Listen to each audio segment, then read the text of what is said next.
Bon matin tout le monde. J'espère que vous allez bien. Je suis très honorée ce matin de vous amener avec moi sur mon magnifique lac. Mon lac Bonheur. Pour parler de la joie de vivre.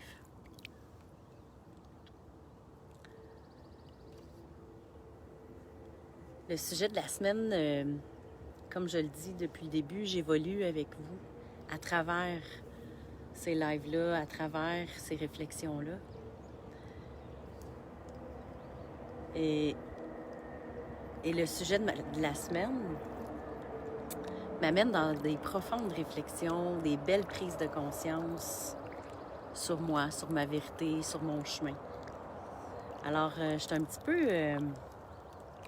je suis assez dans l'humilité ce matin de partager ces prises de conscience-là avec vous. Puis en même temps, ben c'est un beau cadeau. C'est un beau cadeau quand on prend le temps de tout simplement aller à l'intérieur de soi, observer qu'est-ce qui est là. Comment on peut juste ouvrir des portes qui nous amènent sur de nouvelles quêtes, de nouveaux chemins ou qui éclaircissent le chemin sur lequel on est déjà. Et pour moi, le sujet de la semaine, qui est la joie de vivre, en fait, c'est ça que ça fait. Ça vient valider des choses. Je découvre de nouvelles choses sur moi. Puis c'est de ça dont je vais vous parler ce matin.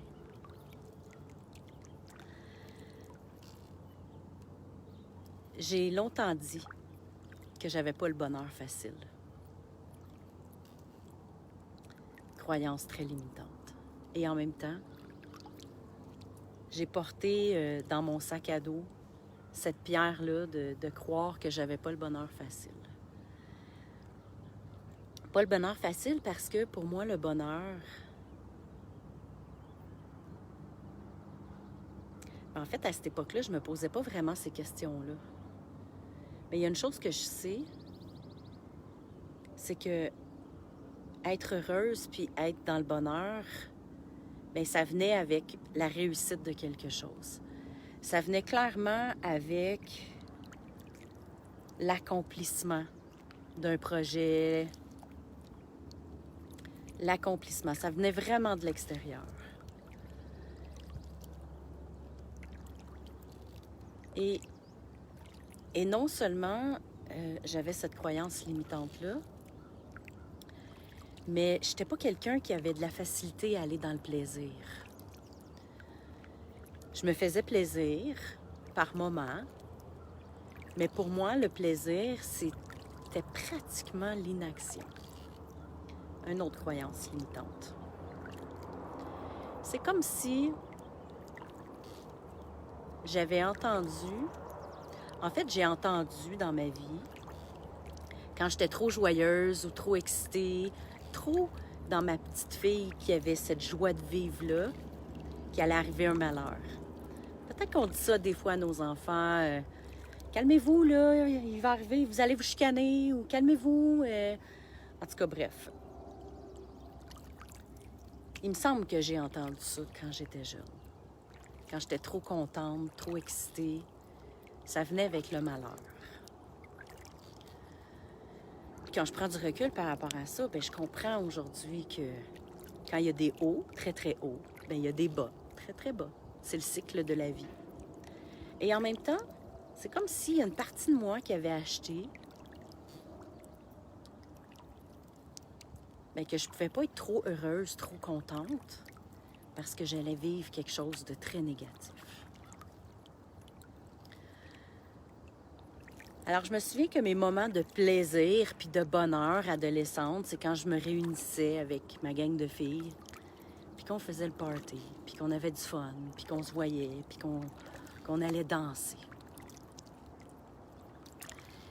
J'ai eu plein d'autres moments de plaisir, mais je vous dirais que c'est ces moments-là où, forcément, je me permettais, pendant un party, d'avoir du fun. Fait que pour moi, fun était plaisir. Puis aujourd'hui, après avoir dépouillé et encore être accompagnée en coaching, parce que c'est pas parce que moi j'accompagne que je me fais pas accompagner, au contraire. Je pense que je me fais accompagner plus que jamais aujourd'hui.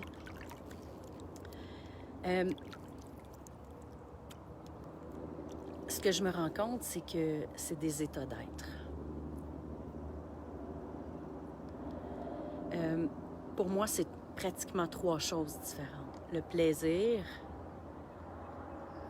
c'est des petits moments que je me permets qui m'amènent cet état d'être-là de plaisir, qui me font sourire, qui me font du bien, qui me gardent dans un état positif, dans un mindset positif, qui me gardent dans des pensées positives. Être sur l'eau, un vrai moment de plaisir, oui, effectivement.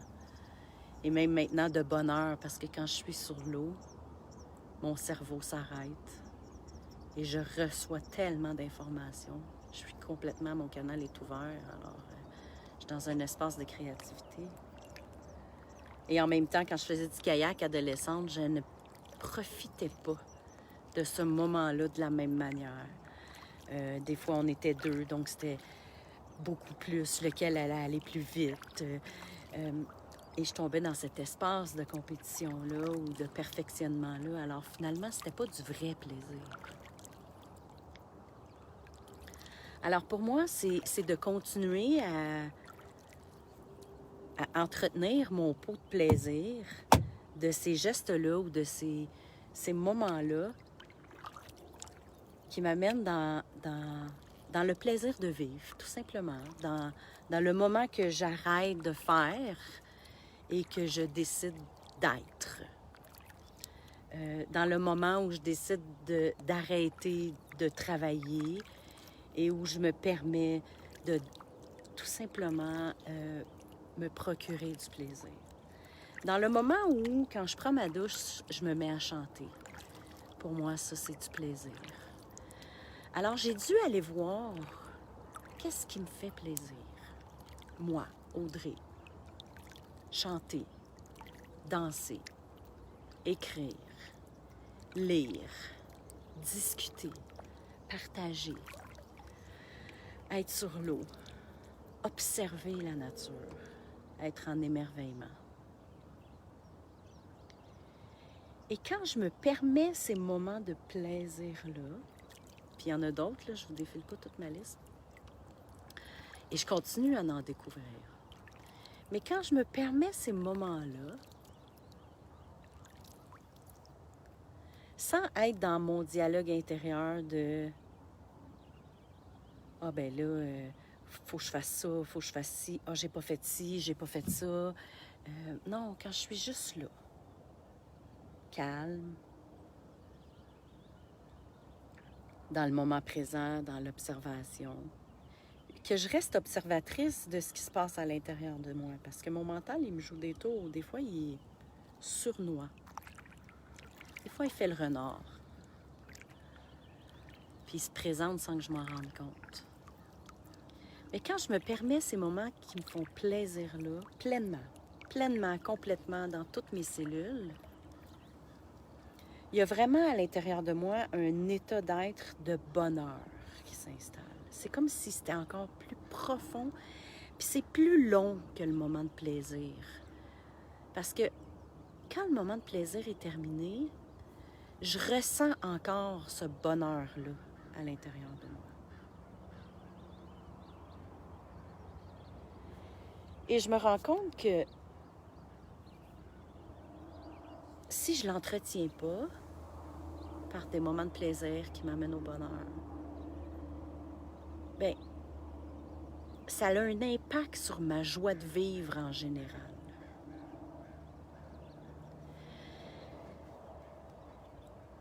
Je peux être dans un esprit puis un mindset positif, puis ressentir toujours le besoin de vivre des moments de plaisir pour avoir du bonheur, pour être dans cette quête de joie de vivre-là. Et en même temps, je peux vivre des moments de plaisir sans me rendre compte que je suis dans mon plaisir, pas incarner mon bonheur et ressentir un espace à l'intérieur de moi où je ne suis pas si certaine que ça que j'ai une joie de vivre profonde.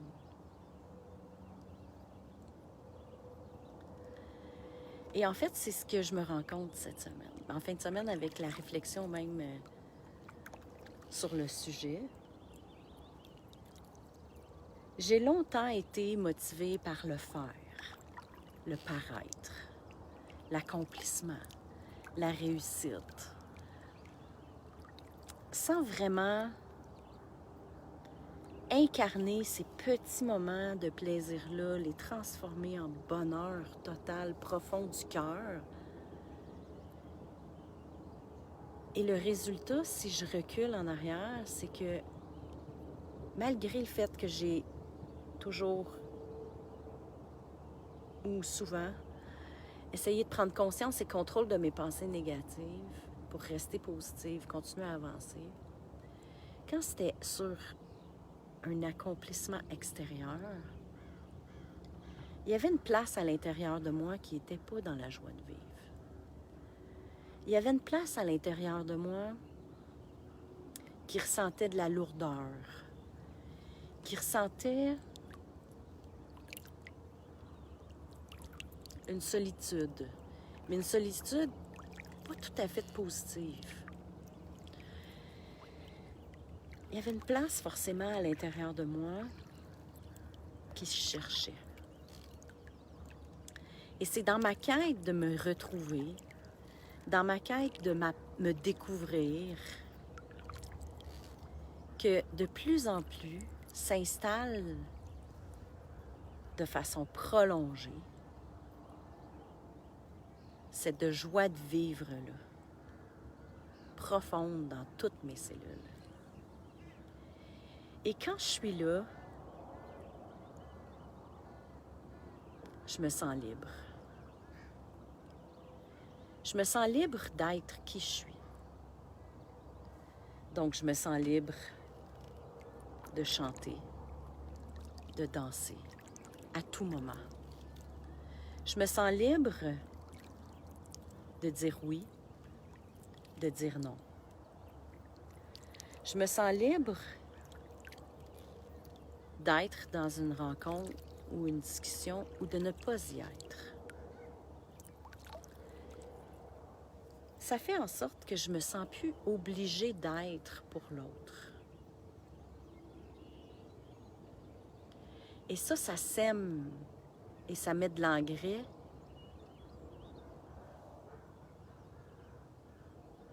sur cette graine de plaisir de vivre, plaisir d'être, qui m'apporte le bonheur et qui me plonge dans un état profond, dans toutes mes cellules, d'être dans ma joie de vivre.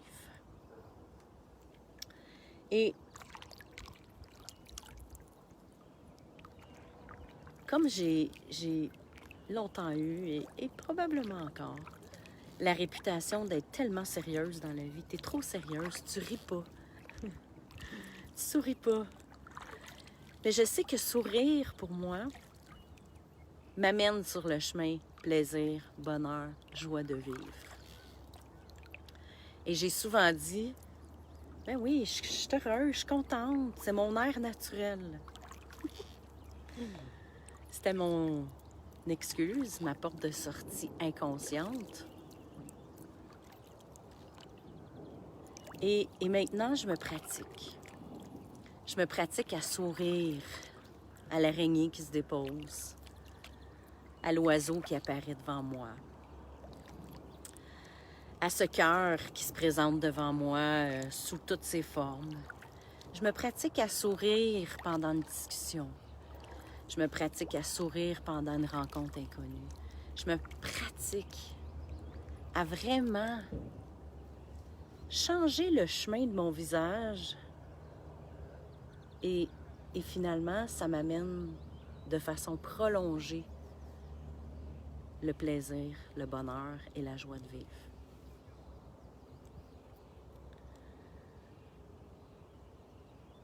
Puis quand ça c'est là, puis que je me permets d'être là, puis je tiens à préciser que c'est un chemin de découverte. Alors, ce serait faux de vous dire que c'est tout le temps comme ça. C'est pas vrai que c'est tout le temps comme ça. J'ai cette facilité-là à revenir dans mon mental pour faire. Faire avec le cœur, oui, mais faire. Être dans l'action, l'excès d'action. Et forcément, quand je suis dans cet excès d'action-là, je perds mon sourire, je deviens sérieuse. Et intuitivement, mon corps a tendance à vouloir retourner sur ce chemin-là où le plaisir n'est pas, mais tout simplement l'action de faire pour accomplir, pour réussir, qui m'amène au plaisir, mais le chemin du pendant est différent. Alors, je continue à chaque instant à me rappeler le sourire, à me rappeler comment différent est cette expérience-là quand je prends le temps de faire en amenant le sourire et le plaisir. Et ça fait quand même plusieurs années que je pratique ce sourire-là, que je pratique dans la présence un sourire silencieux, rempli d'amour. Et ce que je constate, c'est que ça me remplit moi aussi de cet amour et de cet état de bonheur-là et de joie de vivre. À tous les matins, avant que j'ouvre les yeux, je scanne mon corps. Je commence par nettoyer mon corps de toutes les énergies que j'ai pu accumuler pendant ma nuit. Et je scanne mon corps en conscience pour observer. Est-ce que toutes les parties de moi sont alignées sur mon bonheur? Est-ce que toutes les parties de moi ressentent une joie de vivre? Et si à l'intérieur de moi, il y a un petit espace qui n'a pas le goût de se lever, qui est dans un espace un peu plus sombre, qui emmagasine un sentiment de tristesse, d'inconfort, d'inquiétude, peu importe la peur, même de colère par moment, mais avant même de m'ouvrir les yeux, je prends soin de cette partie-là de mon corps, de mon esprit, de ma cellule, peu importe. Puis pour certains, ça peut avoir l'air bien niaiseux, ce que je suis en train de vous raconter. Et en même temps, pour moi, ça me permet de tout simplement ne pas laisser vivre à l'intérieur de moi une partie de moi qui n'est pas dans sa joie de vivre. Puis c'est pas de l'ignorer, c'est vraiment de la prendre en considération, lui donner l'attention qu'elle mérite, la remplir d'amour et l'amener avec moi, avec tout le reste de mes cellules puis de mon corps, sur mon chemin de la journée. Sur mon chemin de l'amour, du bien-être, de cette quête de paix, d'harmonie. Mettez les mots qui sont nécessaires pour vous. Et en même temps, les mots peuvent changer à tous les jours. C'est comme de déterminer, avant même d'ouvrir mes yeux, puis de poser la question même à cette partie-là de moi qui file pas aujourd'hui. Tout mon corps peut être de bonne humeur, prête à se lever, mais il y a une partie de moi qui est lourde, qui est sombre. Puis quand je prends le temps de juste me connecter à cette partie-là de mon corps, bien, j'entends qu'elle est fatiguée. J'entends qu'elle a peur parce que... En fait, ce matin, je vais vous expliquer. Ce matin, ce qui était là, j'ai embarqué dans une formation. Là, je skip, mais c'est correct. J'ai embarqué dans une formation, un challenge de 7 jours pour créer mes podcasts. Je suis vraiment motivée. Le projet avance. C'est 7 jours à tous les jours où il y a 1 heure de formation et on a des devoirs. Donc, on travaille. Donc, depuis lundi passé, à tous les jours, je travaille là-dessus et sur l'enregistrement de mon contenu, l'enregistrement de mes méditations sonores qui vont être disponibles en ligne. Bref. Et là, ce week-end, j'avais un groupe magnifique avec moi qui s'en venait vivre une retraite de connexion à son enfant intérieur, d'ouverture à un nouveau chemin spirituel. On a passé un week-end extraordinaire. Pendant tout le week-end, j'étais pleinement dans ma joie de vivre, dans mon bonheur, dans mon plaisir avec les participants. Des hommes magnifiques. Un week-end extraordinaire et propulsant qu'on a vécu. Ce matin, avant que je me réveille, il y a une partie de mon corps qui était inquiète parce qu'évidemment, samedi et dimanche, j'ai pas pu travailler sur les devoirs. J'ai pas pu écouter ces 2 heures de formation-là parce que j'étais en retraite. Alors, je savais pertinemment que lundi, j'avais du retard à reprendre. Et mon genou gauche était très lourd ce matin à mon réveil.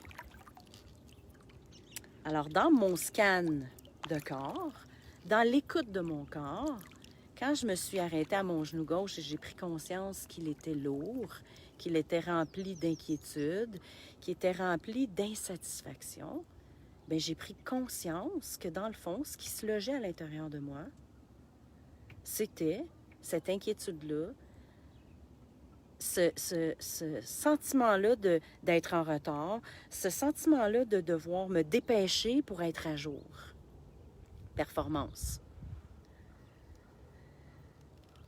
Et là, en me connectant à lui, tout simplement, en lui donnant de l'amour, en le calmant, en amenant une clarté dans son énergie, en lui permettant de tout simplement accueillir, accepter que c'est correct. Tout va se placer dans le calme, que ça ne donne rien de s'agiter. En lui donnant de l'amour et de l'attention à l'écoute, bien, toute l'énergie de mon genou gauche s'est transformée.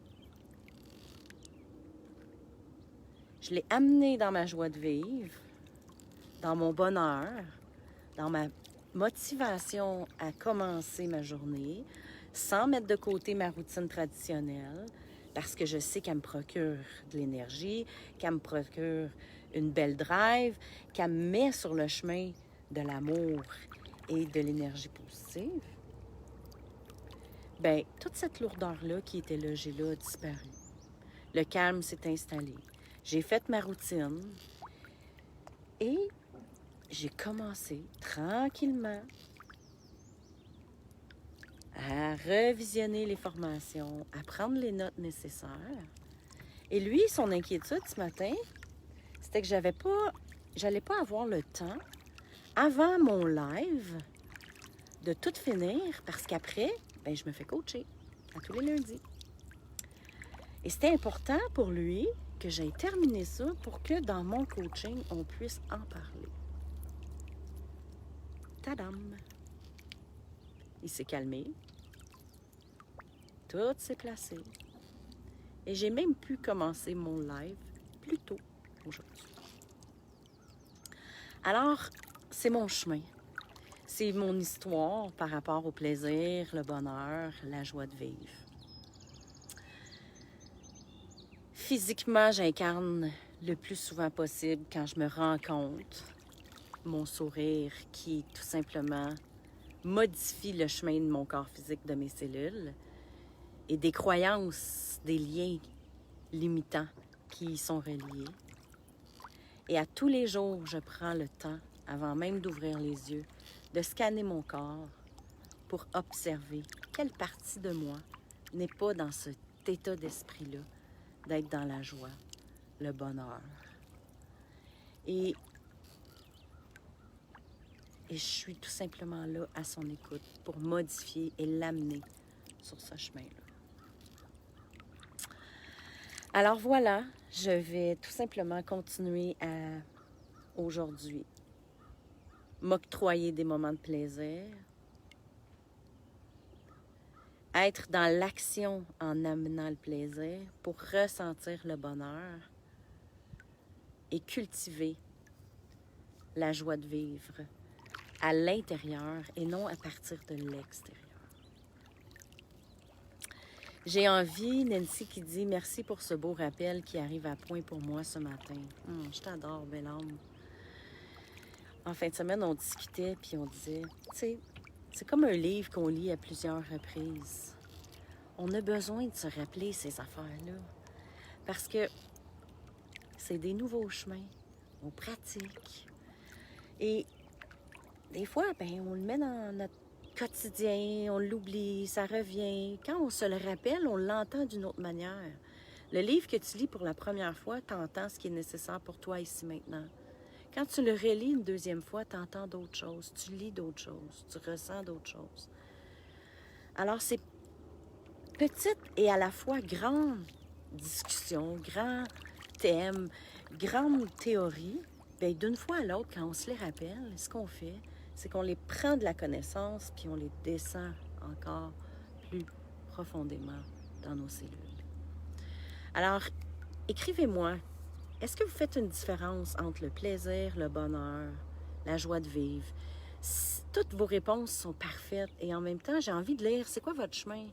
C'est quoi pour vous de l'incarner dans le corps? De vous assurer que toutes vos cellules sont alignées avec cet état d'être-là. Quand c'est facile, quand c'est difficile. Je pense qu'on est tous sur ce chemin-là de transformer cette façon de s'élever encore plus haut que notre matière et de partager puis de vous accompagner sur cette quête-là. C'est un honneur et en même temps, vos partages sont inspirants aussi pour moi puis pour tous ceux qui nous lisent et nous écoutent. Je vous souhaite une semaine magnifique. Comme je suis en vacances, je n'ai pas d'invité cette semaine. Et en même temps, ils ne savent pas, mais... Et ceux qui m'écoutent et qui connaissent ma famille, peut-être qu'ils vont m'écouter finalement. En tout cas, jeudi, je ferai le tour des gens qui seront présents avec nous. Joie de vivre, écoutez ça. Je suis en train de vous parler, je suis à l'autre bout du lac et là, il commence à pleuvoir. Mon corps, ma tête et mes cellules ont deux choix. Panique ou plaisir. Alors jeudi, je vais m'amuser en live, je crois, à tout simplement poser la question aux gens qui seront avec moi, s'ils acceptent évidemment, qu'est-ce que c'est pour eux être dans le plaisir, le bonheur et la joie de vivre. Et en même temps, à ce live du jeudi-là, je vous invite à partir d'aujourd'hui à observer. Qu'est-ce que c'est pour vous? Qu'est-ce que ça vous apporte? Plaisir, bonheur et joie de vivre? Et à être avec moi jeudi à 10h pour me le partager. Pour partager, ça a été quoi votre prise de conscience de la semaine en lien avec ce sujet-là? Alors, je ne sais pas si je peux m'enlever de l'écran. Je vous laisse 2 minutes pour respirer.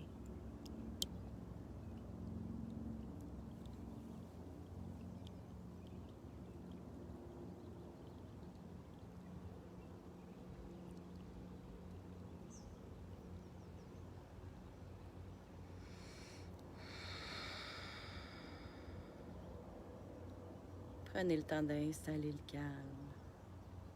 Allez voir dans votre corps. Quelle partie de vous est plus sombre, plus lourde, qui mérite toute votre attention?